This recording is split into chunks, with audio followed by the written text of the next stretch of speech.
এই সব বিষয় নিয়ে কথা বলার জন্য আমাদের সাথে আজ রয়েছেন আপিল বিভাগের সাবেক বিচারক বিচারপতি এইচ এম শামসুদ্দিন চৌধুরী। বিচারপতি এইচ এম শামসুদ্দিন চৌধুরী, আপনাকে স্বাগত আমাদের অনুষ্ঠানে।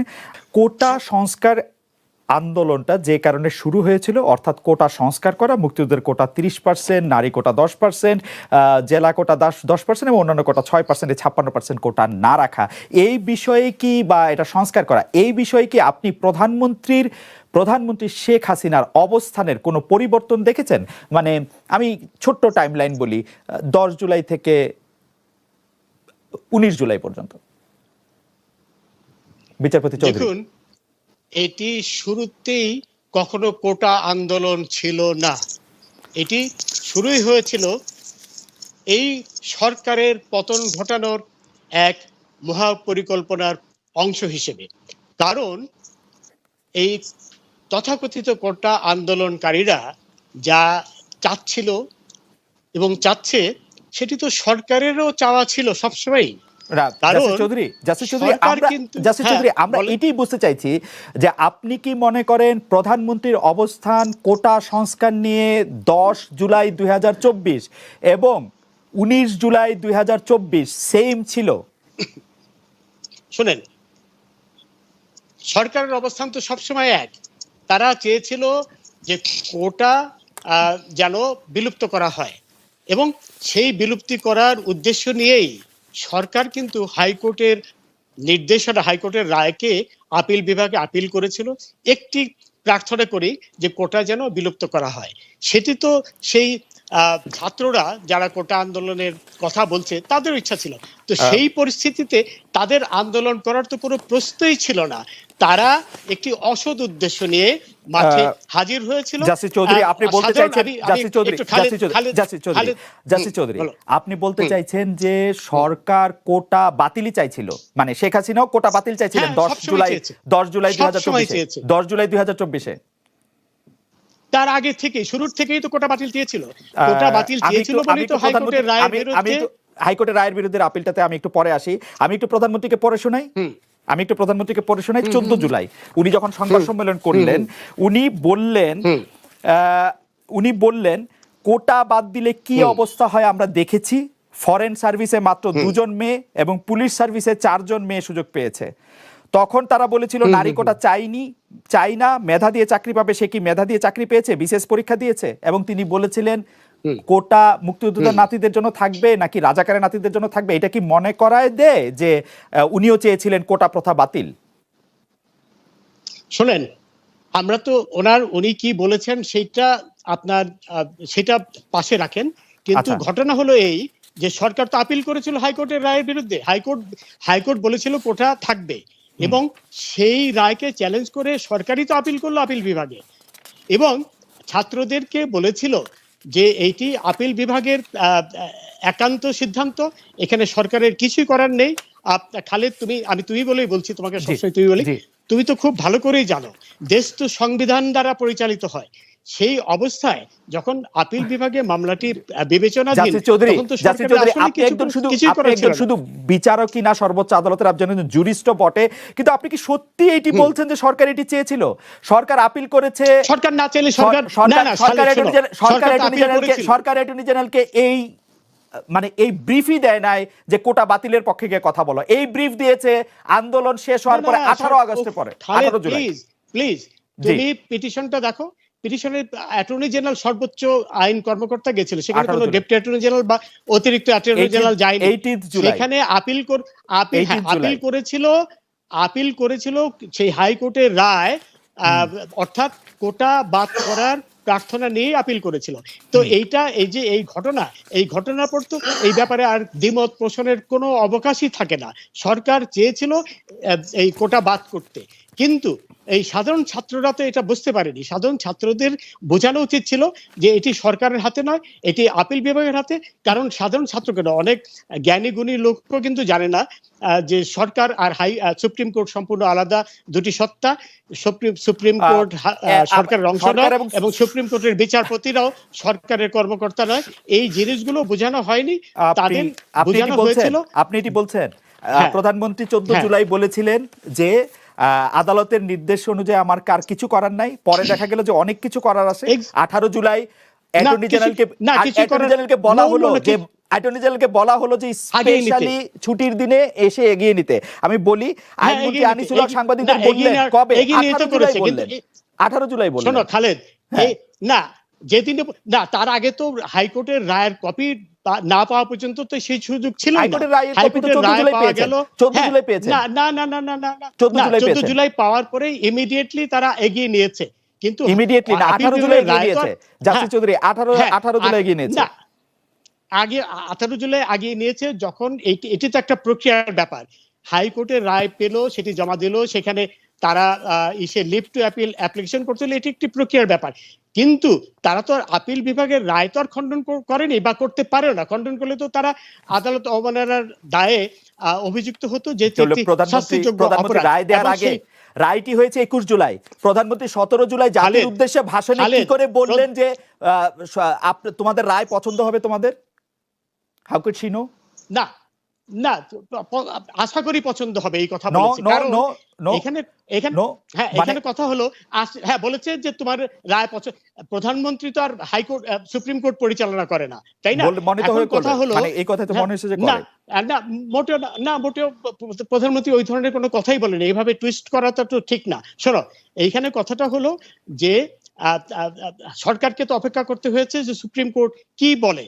এর বাইরে তো কিছু করার ছিল না। এর বাইরে করা মানে সংবিধানকে করে দেওয়া। এটা একটা বিদ্রোহের মতো, সংবিধানের বাইরে কিছু করা। জাস্টিস চৌধুরী, আপনি প্রধানমন্ত্রীর কথা শুনবেন না, আপনি কি আইনমন্ত্রীর কথা শুনবেন?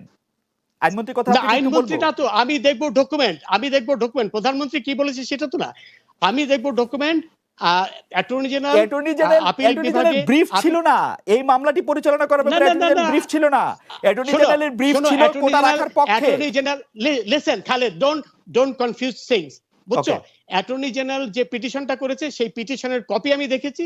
সেই পিটিশনে তারা চেয়েছে যে হাইকোর্টের রায় বাতিল করা হোক, এবং সেটি ছিল তাদের পিটিশনের কথা যখন লিভ টু অ্যাপিল করলো সেই একদম শুরুর থেকেই। এবং অ্যাটর্নি জেনারেল বারবার বলছিল যে এইটাই নিয়েই আমরা অ্যাপিলের ডিভিশনে যাচ্ছি। আইনমন্ত্রীও বলেছে এটা নিয়ে অ্যাপিল। আমি তো ডকুমেন্টের কথা বলবো। ডকুমেন্ট বলছে যে সরকার প্রথম থেকেই, এবং ইনফ্যাক্ট এই শেখ হাসিনার মুখের কথা আপনি গুরুত্ব দিবেন না। শেখ হাসিনার মুখের কথা আমি সেখানে যাচ্ছি না, যাওয়ার কোনো সুযোগও নেই। আমি দেখব ডকুমেন্ট কি বলে। ডকুমেন্ট পরিষ্কার ভাষায় বলে, শেখ হাসিনা পরিষ্কার ভাষায় সংবাদ সম্মেলনে বলছেন যে তিনি কোটা চান, আর তার অ্যাটর্নি জেনারেলকে বলছেন যে কোটার বিরুদ্ধে গিয়ে ব্রিফ লড়াই করো। না আপিল বিভাগে কি দরখাস্ত করেছে সেটা আমি দেখব। সেটা হলো ডকুমেন্টেড ব্যাপার। সেখানে অত্যন্ত স্পষ্ট ভাষায় তারা চ্যালেঞ্জ করেছে হাইকোর্টের রায়, বলেছে যে হাইকোর্টের রায় বাতিল করা হোক। সেটাই ছিল একেবারে শুরুর থেকে, সেটাই ছিল বড় কথা। এবং আমাদের একটু বলবেন যে আপনি যে ডকুমেন্টটা দেখেছেন, অ্যাটর্নি জেনারেল ব্রিফ রেডি করেছেন, যে আপিল রেডি করেছেন, সেটা কত তারিখে করা? এইটা যেদিন করলো, লিভ টু অ্যাপিলের দরখাস্ত করলো আগে থেকে 18 জুলাই প্রথম তো করলো সিএমপি 18 জুলাই করলো। সিএমপি করলো না, তারও আগে সিএমপি যেদিন করলো সেদিন 14 জুলাই আগে তো সিএমপি করা সম্ভব না। 14 জুলাই রায়ের সার্টিফিকেট আপনি বাইরে হলো না শোনো খালেদ, আপিল কেন করলো? যদি এইটাই হয় তাহলে তো হাইকোর্টের রায় মেনে নিত। আপিল করলো কারণ আপিল করার প্রয়োজন ছিল না, চাপে পড়ে আপিল করতো না তো। না চাপে পড়ে আপিল, এই চাপ সৃষ্টি হওয়ার অনেক আগেই আপিল করেছে সরকার। আপিল করার তো একটা সময় থাকে, সেই সময়সীমার মধ্যে তখন কিন্তু এইসব সৃষ্টি হয়নি। এইসব শোনো অত্যন্ত স্পষ্ট যে একটি কুচক্রী মহল, যে 71-এর পরাজিত অপশক্তি বিএনপি, শিবির, জামাত, এরা মিলে এই ঘটনাটি ঘটিয়েছে, এই পরিস্থিতি সৃষ্টি করেছে একই উদ্দেশ্যে সরকার পতনের কারণ ঘটানোর জন্য, যেটি তারা গত বছর অক্টোবরে। জাস্টিস চৌধুরী, আমরা আবার আপনার কাছে আসবো। আমরা গত কয়েকদিন ধরে আপনার কথা শুনতে পাচ্ছি, আমরা শুনছি আপনার সুচিন্তিত মতামত। আমি শুধু এইটি জানতে চাইবো যে জাস্টিস চৌধুরী, আপনি কি আমাকে একটু বলবেন যে 1 জুলাই থেকে নিয়মতান্ত্রিক ভাবে এই আন্দোলন তারা করছে, ঠিক কবে থেকে জামাত বিএনপি এই কোটা আন্দোলনকারীদের? নিয়মতান্ত্রিক ভাবে এই আন্দোলন কখনো নিয়মতান্ত্রিক ভাবে হয়নি। রাস্তা বন্ধ করে দেওয়া, এটিকে তুমি নিয়মতান্ত্রিক আন্দোলন বলতে পারো না। সমস্ত যানবাহন বন্ধ করে দেওয়া, রেল বন্ধ, আন্দোলন আন্দোলন তো রাস্তা বন্ধ করে আন্দোলন কি করে রাস্তা সেটা খোলা রেখে আন্দোলন নিয়মতান্ত্রিক কি করে আন্দোলন না। করবে? রাস্তা খোলা রেখে কি করে আন্দোলন করবে? অবশ্যই রাস্তা খোলা রাখাটাই তো অশান্তির সৃষ্টি করা, এবং সমস্ত যানবাহন, সমস্ত মানুষের চলাচল সব বন্ধ করে দিয়েছিল। এইটিকে কোনো অবস্থায় নিয়মতান্ত্রিক আন্দোলন বলা যায় না। তখন যদি এটি বলা হইতো, এটি প্রকাশ আমি করা তো হইতো, নিজে দেখেছি, আমি নিজে বেরোতে পারিনি, রাস্তার মানুষ বেরোতে পারেনি, চলাচল করতে পারেনি। বাংলাদেশে কোনো কিছু, জাসির চৌধুরী, বাংলাদেশে কোনো কিছুর আন্দোলন চলবে না তাহলে? বাংলাদেশে কোনো কিছুর আন্দোলন চলবে না তাহলে? নিয়মতান্ত্রিক আন্দোলন আর এই অশান্তির আন্দোলন সম্পূর্ণ আলাদা জিনিস। যদি নিয়মতান্ত্রিক আন্দোলন হতো তাহলে তো এইসব হতো না।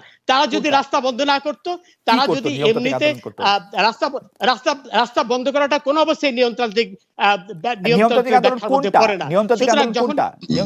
নিয়মতান্ত্রিক আন্দোলন হলো করা, দাবি উচ্চারণ করা, এবং সেটি শান্তিপূর্ণ ভাবে, রাস্তা বন্ধ করে নয়, রেল বন্ধ করা, এগুলাকে কোনো অবস্থায় নিয়মতান্ত্রিক বলা যায় না। এবং সেই অবস্থায় পুলিশও অনেক ধৈর্যের পরিচয় দিয়েছে। পুলিশ, কারণ প্রত্যেকের আমার অধিকার ছিল, অন্য সবার অধিকার ছিল চলাচল করার। সেই অধিকার যখন খণ্ডন করা হলো, তাকে আর কোনো অবস্থায় নিয়মতান্ত্রিক আন্দোলন বলা যায় না। এটি নিয়মতান্ত্রিক কোনোদিনই ছিল না। জাসির চৌধুরী, আমরা আবার একটু আসবো আপনার কাছে। জাসির চৌধুরী, আপনি বলেছেন যে সব পুলিশ অনেক ধৈর্য দেখিয়েছে। আমি যদি আপনাকে শুধু টাইমলাইনটা একটু মনে করিয়ে দেই, 14 জুলাই প্রধানমন্ত্রীর একটি সংবাদ সম্মেলন হয়েছিল। সেই 14 জুলাইতে রাষ্ট্রপতির কাছে একটা স্মারকলিপি দেওয়ার কর্মসূচি ছিল। সেই 14 জুলাইতেই হচ্ছে ওবায়দুল কাদের, 15 জুলাইতে আওয়ামী লীগের সাধারণ সম্পাদক ওবায়দুল কাদের আন্দোলন থেকে আত্মস্বীকৃত রাজাকার ও অদ্ভুতপূর্ণ মানসিকতা আচরণের প্রকাশ ঘটেছে। এর জবাব দেওয়ার জন্য ছাত্রলীগ প্রস্তুত বলেন। বিকেলে ঢাকা বিশ্ববিদ্যালয়ে ছাত্রলীগ আন্দোলনকারীদেরকে পেটায়। এই হেলমেট এবং লাঠি হাতে নিয়ে প্রকাশ্যে অনেক মিডিয়া সেখানে ছিল। আপনি দেখেছেন কিনা জানি না, আমার ধারণা আপনি দেখেছেন। 16 জুলাই আন্দোলনকারীদের আপনারা হামলা করে ছাত্রলীগ এবং যুবলীগের সমর্থকরা 6 জন নিহত হন। এর মধ্যে রংপুর বেগম রোকেয়া বিশ্ববিদ্যালয়ের আন্দোলনরত শিক্ষার্থী আবু সাইদ, মানে অলমোস্ট লাইভ উনি মারা গেছেন পুলিশের গুলিতে। আপনি আমাদের একটু বলবেন যে পুলিশের ধৈর্য দেখানোর জায়গাটা আপনি কোথায় দেখলেন, বা আপনার কাছে কেন মনে হলো যে পুলিশ অনেক ধৈর্য ধরেছে? আচ্ছা শোনো, প্রথম কথা হলো যে বাংলাদেশের স্বাধীনতা পূর্ববর্তী সময়ে যেসব আন্দোলন হয়েছে, সেই সব আন্দোলনের সাথে এখনকার কোনো কিছুই তুলনা করাটা দুর্ভাগ্যজনক। তখন আমরা স্বাধীনতার জন্য পাকিস্তানি ইসে থেকে, কলোনিয়াল ইয়ক থেকে মুক্তি পাওয়ার জন্য আমরা আন্দোলন করেছি। সেই পরিস্থিতি এখন এর সাথে তুলনাই করা যায় না। ছোট করে একটু জানতে চাইবো যে আপনি ইংল্যান্ডে ছিলেন 81 সাল থেকে 90 সাল পর্যন্ত শেখ হাসিনার আন্দোলনকে আপনি দেখেছেন, বা 91 থেকে 96 পর্যন্ত শেখ হাসিনার আন্দোলনকে? সেখানে কোনো, সেটা স্বাধীনতার পরে? আমি ইদানিং কালে, স্বাধীনতার পরে, ইদানিং তো 15 বছর ধরে আওয়ামী লীগ ক্ষমতায়, শেখ হাসিনার কেন আন্দোলন করবে? ইদানিং কালেও এই গাজার ব্যাপারে মার্কিন যুক্তরাজ্য সহ বিভিন্ন দেশে যে আন্দোলন হয়েছে, সেখানে কিন্তু অশান্তিকর আন্দোলন কিন্তু কখনো হয়নি, এবং যেখানে অশান্তিকর আন্দোলন করার চেষ্টা করেছে সেখানে কিন্তু অন্যরকম ফলাফল হয়েছে। এখন কথা হলো যে, প্রথম কথা হলো আন্দোলন তো করার কোনো প্রয়োজনই ছিল না, যেখানে সরকারও একই কথা চাচ্ছিল, কোটার বিলুপ্তি। এবং এইখানে আমি একটি কথা বলতে চাই খালেদ, যেদিন অ্যাটর্নি জেনারেল যেদিন চেম্বার আদালতে গেলেন, মাননীয় বিচারপতি এনায়েতুর রহিমের চেম্বারে, সেদিন কিন্তু উনি এই কথাটাই বলেছিলেন যে হাইকোর্টের যে আদেশ সেটিকে স্টে করে দেওয়া হোক। অর্থাৎ এটি থেকে অত্যন্ত স্পষ্ট যে সরকার সবসময় চাচ্ছিল হাইকোর্টের সেই রায়। জাসির চৌধুরী, আমি খুব বিনয়ের সাথে, দর্শক বুঝবে না সেইজন্য আমি খুব বিনয়ের সাথে একটা ছোট করে আমি ডকুমেন্ট নিয়ে কথা বলছি, আপনি ছোট করে আমি একটু বলি। অ্যাটর্নি জেনারেল, ডকুমেন্টের কথা বলছো না তুমি? আমি এইবার আপনি আমার পরীক্ষা নেন ডকুমেন্ট নিয়ে বলছি কিনা। অ্যাটর্নি জেনারেল যে চেম্বার জজের কাছে গিয়ে বললেন, এনায়েতুর রহিম বিচারপতির কাছে গিয়ে বললেন যে আমরা এটার স্টে চাই, সেই স্টে চাইটা বলা উচিত ছিল যেদিন রায়টা হয়েছে সেদিনই, 4 জুন। এটাকে ইন্টেনশন বলে। 4 জুন হাইকোর্টের রায় হয়েছে, সেই 4 জুনই চেম্বারে গেট স্টে হওয়ার কথা। না, হাইকোর্টের কর্মদিবসেই তো এটা করতে হয়েছে, একটা তো প্রক্রিয়া থাকে, তাই না? সেদিনই কর্মদিবসে করতে হয় নাই তো? কিন্তু বিনা বিলম্ব না, এটা খামাখা কনফিউজ করো না মানুষকে। বিনা বিলম্বেই এই চেম্বার আদালতে গিয়েছিল অ্যাটর্নি জেনারেল, সেই স্টে চেয়ে। আপনি হাইকোর্টে বসেছেন, এপিলেট ডিভিশনে বসছেন, হাইকোর্টে অর্ডার হওয়ার পরে আমি বিক্ষুব্ধ হলে সঙ্গে সঙ্গে চেম্বার জজ আদালতে যাব। আমি গিয়েছি, আপনি আমাকে বলেন। শোনো, গিয়েছে 4 জুন রায় হয়েছে, 4 জুন রায় হয়েছে, 18 জুলাই গিয়েছে। না, 4 জুন রায় হয়েছে, 18 জুলাই এর মধ্যে ছুটি একটা প্রক্রিয়া থাকে, কিন্তু দরখাস্ত তৈরি করতে হয়। এগুলো তো তোমার খুব ভালো জানা, কারণ তুমি জাসির চৌধুরী চেম্বারে যে কোনো সময় যাওয়া যায়, চেম্বারে যে কোনো চেম্বারে যে কোনো সময় সময় যাওয়া যায়, একটা প্রক্রিয়া, একটা তো প্রক্রিয়া আছে, তাই না? আমি বলবো যে কোনো বিলম্ব করেনি চেম্বারে যেতে, এবং চেম্বার তারপরে সাথে সাথে এটি ফুল কোর্টে পাঠিয়ে বিলম্ব করেছে, 1 মাস 14 দিন বিলম্ব করেছে। হ্যাঁ, আচ্ছা, এতে না 1 মাস 14 দিন বিলম্ব করলেও, ধরো বিলম্ব যদি করেও থাকে মেনেও নেই, কিন্তু সরকার যে সবসময়